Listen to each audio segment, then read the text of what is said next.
The ancient enlightened Hindu civilization existed in 56 nations with 200 Hindu kingdoms, 1700 Hindu provinces, and 10,000 Hindu traditions. Some of the ancient Hindu kingdoms that have produced revered incarnations of Hindu history include the Pandya Samrajyam. King Pandya was the progenitor of the Pandya dynasty. King Pandya was the most senior brother of four. The other three were Chola, Chera, and Kola. They each founded some of the oldest civilizations that are still living today through their people. The Chola Samrajyam brought to the world kings Raja Raja Cholan 1, 2 and 3 who built the largest Shaivite temples such as the Brihadishwara temple in Tanjavur, India. The Surangi Samrajyam. The kingdom of Surangi stands as the oldest surviving dynasty on earth. Some of the most illustrious leaders in Hindu civilization, such as the great incarnation of Vishnu, Sri Ramachandra Prabhu, hail from this kingdom. The Surangi Samrajyam is also specifically the lineage of King Harishchandra's descendants, who later became known as the Rajputs that ruled over Gujarat and surrounding regions. The kingdom of Surangi is established directly by Lord Paramashiva through Lord Surya, the sun god. The recorded history of the lineage of Surya begins with the reign of Ishvaku. Ishvaku is the first king to implement the Manuvadi Dharma Shastra, the world's oldest constitution dating back to more than 10,000 years. The Manuvadi Dharma Shastra also elaborates on responsible democracy, the world's first democracy. The Hindu constitution and the Hindu responsible democracy, when implemented in the ancient Hindu nations, contributed to more than 40% of the world's GDP circa 2000 years ago. The Supreme Pontiff of Hinduism, Bhagavan Nithyananda Paramashivam, through the line of succession, is the present 203rd Emperor of the Kingdom of Surangi, crowned on the 31st of December 2004 at the age of 26. Pallava Samrajyam. Pallava Samrajyam ruled over Puducherry and surrounding areas. The Pandya dynasty existed for several thousands of years as a Hindu sovereign state.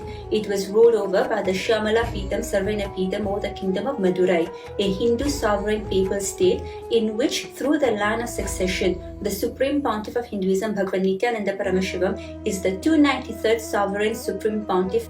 Likewise, all the regions of the Chola Empire and the Pallava dynasty were coronated and initiated by the Guru Mahasannidhanam, Supreme Pontiff of the sovereign ecclesiastical historical entity of the Kanchi Kailasa Sarvanapeetham Tunde Mandala Adinam. The Supreme Pontiff of Hinduism is the 233rd sovereign Supreme Pontiff in this sovereign ecclesiastical lineage of Kanchi Kailasa Sarvanapeetham. The Chola dynasty established their empire over Southern Asia and Southeast Asia from Kanchi, Tamil Nadu, India, Kedah, Malaysia, and developed diplomatic and trade relationships all over Asia, including southern China. The kings of the Chola dynasty, such as King Raja Raja Chola, after all victories, installed a Shivalinga in the Sri Palsami Mat, Tanjavur, which is presided over by the Supreme Pontiff of Hinduism. The sovereign Hindu papal state of Shyamala Peetha Sarvanapeetham, through unification with 20 other sovereign Hindu states and sovereign ecclesiastical historical entities, became part of the United States of Kailasa, which thus became a sovereign independent juridical state with the Supreme Pontiff of Hinduism, Bhagavan Nithyananda Paramashivam, as the sovereign, and the sovereign ecclesiastical historical entity of Kanchi Kailasa Sarvanapeetham, through unification with 20 other sovereign Hindu states and sovereign ecclesiastical historical entities, became part of the United States of Kailasa, with the Supreme Pontiff of Hinduism, Bhagavan Nithyananda Paramashivam, as the sovereign Supreme Pontiff, thus acquiring all rights of the sovereign ecclesiastical entity of Kanchi Kailasa Sarvanapeetham, treaties and constitutional authority of the Pallava and Chola dynasty. Unfortunately, like indigenous people from all over the world, indigenous Hindu communities globally have been subjected to centuries of ethnocide and genocide. Hindus have been orphaned through centuries of persecution, slavery, oppression, forced labor, sexual exploitation, colonization, massacres, brutalities, and worse crimes of genocide, which killed more than 400 million Hindus, pushing them into generations of homelessness and statelessness. Millions of Hindus have lost their right to life, the right to practice and express their belief, spirituality and religion, right to express their arts and traditions free from denigration, interference and violence during this multi-generational transnational colonial racism. The generational ethnocide and genocide of Hindus is unacknowledged and extend to the Supreme Pontiff of Hinduism and Kailasa For more than a decade, there have been more than 100 assassination attempts on the Supreme Pontiff of Hinduism and countless lawfares and media disinformation campaigns. The United Nations upholds Kailasa's privileges while recognizing Kailasa's inherited unbroken historical sovereign status as per the preamble of both the UN Convention on Diplomatic Relations and the UN Convention on Consular Relations that declares that historical rules of customary international law continue to govern and confirms that all nations from ancient times have recognized privileges and immunities of sovereign entities of differing constitutional and social systems and requires that a state shall not discriminate as between states, including a historical form of statehood.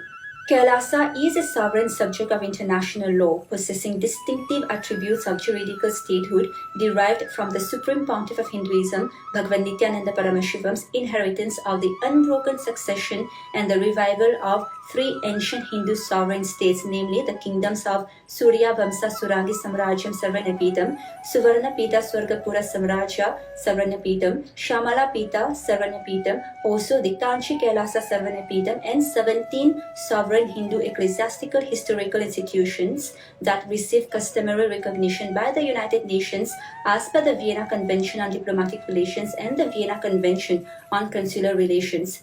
Additionally, in international law, the principle of continuity of states states that if there were upheavals and revolutions within a country, changes in governmental forms, the extent of a country's territory, and measures taken during a military occupation do not negate the existence of the country. International law recognizes a state's legal personality through the recognition of its identity.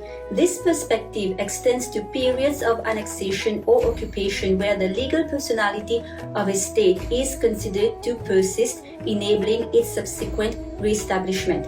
Historical examples dating back to the 18th century and including cases like Portugal and Genoa, as well as instances of state re-establishments after the Vienna Congress of 1815. More recent examples such as Poland, Ethiopia, Czechoslovakia, Albania, and Austria during and after World War II serve as modern instances of state re-establishment, offering additional evidence in favor of recognizing and preserving a state's legal personality over time. Just as any other state under international law, Kailasa should be afforded its due diplomatic recognition, privileges, and immunities. Kailasa is the revival of the ancient enlightened Hindu civilizational nation with its own sovereign territory. It is the first and only sovereign state for all the 2 billion born and practicing Hindu diaspora worldwide, led by the Supreme Pontiff of Hinduism, Bhagavan Nithyananda Paramashivam. Unlike any other modern nation, the United States of Kailasa provides a base for the revival, preservation, and central administration of Hinduism, similar to the Vatican, which serves as a central administration hub for the Roman Catholic Church.